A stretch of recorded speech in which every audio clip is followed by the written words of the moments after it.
Hai teman-teman, selamat datang di channel edukasi kita The Queens. Sebelum mulai, jangan lupa like dan subscribe channel kita ya.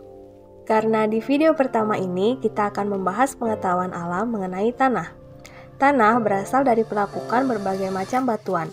Pelapukan terjadi karena suhu, air, tumbuh-tumbuhan, dan bahan kimia. Tanah merupakan sumber penghidupan manusia dan makhluk hidup. Tanah dapat diolah menjadi tanah pertanian untuk menghasilkan bahan-bahan kebutuhan. Hasil pertanian dapat kita olah menjadi bahan makanan, pakaian, dan obat-obatan. Nah, tanah pun memiliki beberapa susunan. Tanah terdiri dari beberapa lapisan. Bagian-bagian tanah pada setiap lapisan berbeda-beda. Perbedaan itu disebabkan karena bahan-bahan yang terkandung di dalam tanah itu tidak sama.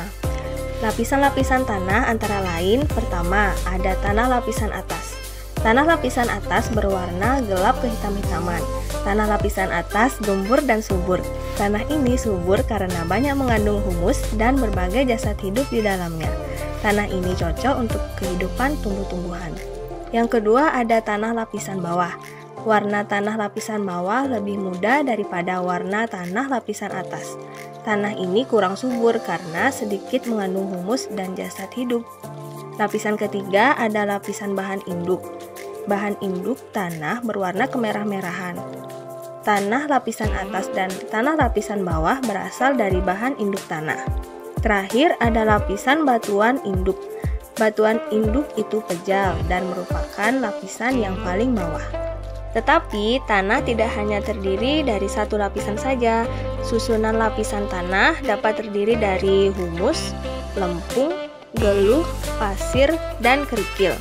Tanah yang baik adalah tanah yang mengandung humus dan perbandingan bagian pasir, geluh, lempungnya yang hampir sama.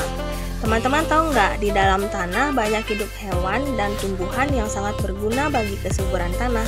Peristiwa penyuburan tanah sangat bergantung pada makhluk hidup yang ada di dalam tanah. Hewan yang sangat berguna adalah cacing, mikroba, dan binatang-binatang kecil lainnya. Mereka membentuk mengatur air dan udara dalam tanah. Hewan-hewan tadi mengubah sisa-sisa daun, ranting, batang, akar, dan sisa binatang yang sudah busuk menjadi humus. Agar tanah tetap subur, perlu dilakukan usaha penyuburan tanah, teman-teman. Penyuburan tanah dapat dilakukan dengan pemberian pupuk. Adapun jenis-jenis pupuk yaitu pertama ada pupuk kandang, yaitu pupuk yang berasal dari kotoran hewan, misalnya kotoran kerbau, sapi, kambing, dan hewan lainnya. Kedua ada pupuk hijau atau kompos, yaitu pupuk yang berasal dari sisa-sisa tumbuhan hijau yang membusuk, misalnya ranting, batang, dan daun. Terakhir ada pupuk buatan, yaitu pupuk yang dibuat dari pabrik-pabrik pupuk, misalnya pupuk urea, ZA, NPK, TSP, dan sebagainya.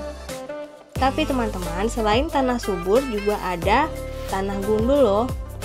Tanah yang gundul mudah terkikis air dan angin. Hal ini terjadi karena pengundulan hutan di pegunungan yang dapat menyebabkan tanah terkikis dan menimbulkan bahaya seperti banjir.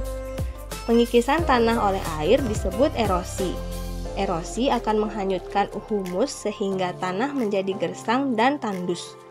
Nah, untuk menghindari erosi dapat dilakukan dengan cara memperbanyak jumlah dan jenis tanaman. Akar tanaman akan menyerap air ke dalam tanah dan daun-daunnya dapat mengurangi atau menahan jatuhnya air ke tanah. Nah, di sini kita bahas sedikit mengenai erosi ya. Erosi ada berbagai macam. Pertama, ada erosi diflasi, yaitu erosi yang timbul oleh angin. Erosi ini terjadi di daerah gurun pasir, misalnya di Saudi Arabia atau di gurun Sahara. Yang kedua ada erosi marin atau abrasi, yaitu erosi yang disebabkan oleh pukulan-pukulan gelombang air laut. Abrasi dapat mengakibatkan longsornya tebing-tebing pantai. Terakhir ada erosi glasial, yaitu erosi yang disebabkan oleh es atau salju yang mencair. Erosi ini terjadi di daerah pegunungan yang puncaknya selalu diselimuti salju. Ngeri ya teman-teman jika erosi sampai terjadi. Nah, maka dari itu, untuk menjaga kelestarian kesuburan tanah dan mengurangi pengikisan tanah oleh air dapat dilakukan dengan cara Pertama ada terasering atau sengkedan, yaitu tanah yang miring pada lereng gunung dan dibuat berjenjang. Selain itu ada reboisasi, yaitu penghijauan dan penghutanan kembali tanah-tanah bekas hutan yang gundul. Lalu ada pemupukan, yaitu untuk mengganti zat-zat makanan tumbuhan yang makin berkurang karena telah dipergunakan oleh tumbuhan atau dihanyutkan oleh air. Lalu ada penggiliran tanaman agar kebutuhan zat-zat hara di dalam tanah dapat terpenuhi.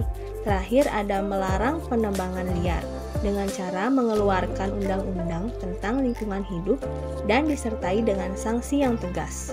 Nah, itu dia video edukasi mengenai pengetahuan alam tentang tanah. Kalian juga bisa komen dan tanya-tanya langsung di bawah ini ya. Semoga bermanfaat. Sampai jumpa di video selanjutnya.